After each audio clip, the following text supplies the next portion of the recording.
Hello, my chicklets. Thank you for stopping by. I wanted to thank you guys so much for everything you've done this year. I am almost at 800 subscribers, and I genuinely didn't think I would get past more than 100. Honestly, even 100 seemed a bit too much. So I am so incredibly thankful that all of you are here and leaving comments and just listening to the stories that I have to offer. As we get closer and closer to the end of the Gregorian calendar, I do hope for the next coming year I can bring y'all even more stories and we can enjoy them together. I do want to inform you that Remus is not painted in the best light in this one, but that is mostly due to an unreliable narrator. Without further ado, Lies of Omission. Virgil woke with a start, sweat dripping down the side of his face as he looked around. This was not his room. There were dimly blinking lights above his head and a red canopy that hung beyond them. This was Roman's bed. That was right. He had gone to bed with his boyfriend last night, curled up in his safe arms. He was still here, too. A heavy sigh left his lips as Virgil struggled to get out of Roman's arms without waking him up. The prince was a deep sleeper, which was to Virgil's benefit when he woke up from nightmares. He would just clean up a little bit in the bathroom before returning to Roman.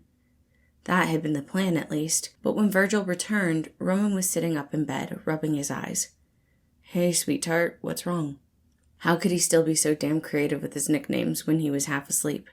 "Nothing, just a little bit of a nightmare." "Did you want to talk about it?" He yawned, and Virgil immediately felt all of the tension in his heart drain away. It had been a rough start for the two of them, but he couldn't be happier with his sleeping beauty. "Maybe one day, but I don't want to ruin this." He crawled back into bed, wrapping his arms around the strung torso of his boyfriend. "I'm just lucky to have such a wonderful boyfriend."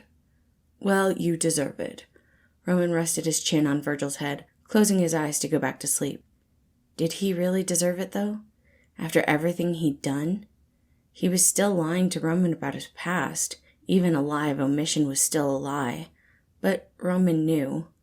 He knew that there were still things that Virgil didn't feel comfortable talking about. The time for truth was coming close, though. Virgil tried to sleep. In the morning he would tell Princey about his past, and he would prepare for this wonderful dream to end.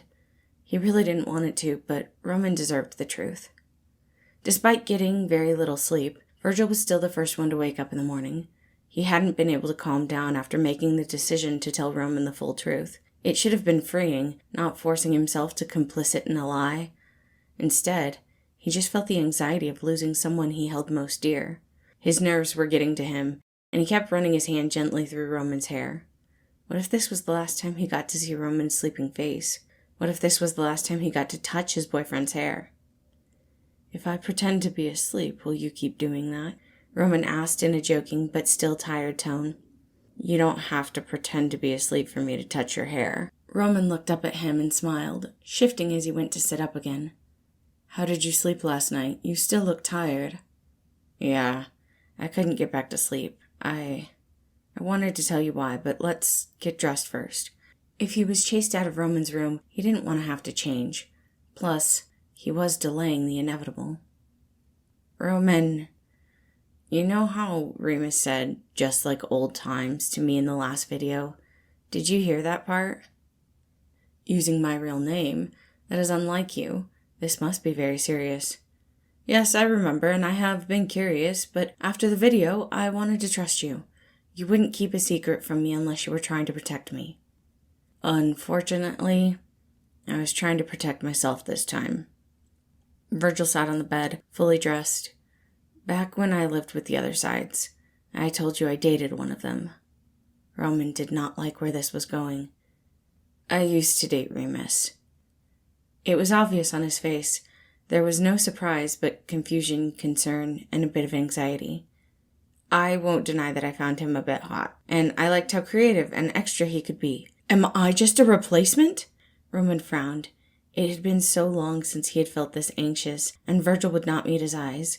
"No, of course not. I broke things off with Remus because he was and is demented and twisted. He's violent and cruel, and that was not someone I wanted to be with." Virgil was quick to defend himself. "I tried for so long not to like you. Us fighting in the beginning was partially my fault. I have admitted to that in the past. I wanted to distance myself from you because, at the time, you reminded me of Remus. But not anymore." He rubbed the back of his neck. He was digging himself into a hole, wasn't he? I have no positive feelings for Remus. Not anymore. But I have been afraid to tell you. I didn't want you to think less of me. Roman's frown deepened as he began to pace a little bit. He couldn't say he wasn't hurt. He was, though he wasn't sure why. Was he upset because Virgil hadn't told him sooner? No. Virgil was anxiety. It was natural for him to be anxious about this topic. Was he jealous? That was a possibility. Am I better than him? Virgil looked at Roman surprised. Am I better at kissing, at hugging, at comforting you? Virgil couldn't help but laugh and relax a bit. Yes, to all of it. Being with Remus was like being in a crashing plane. There was no hope of survival, and at some point, you just resign yourself to the pain of death. He lowered his head again.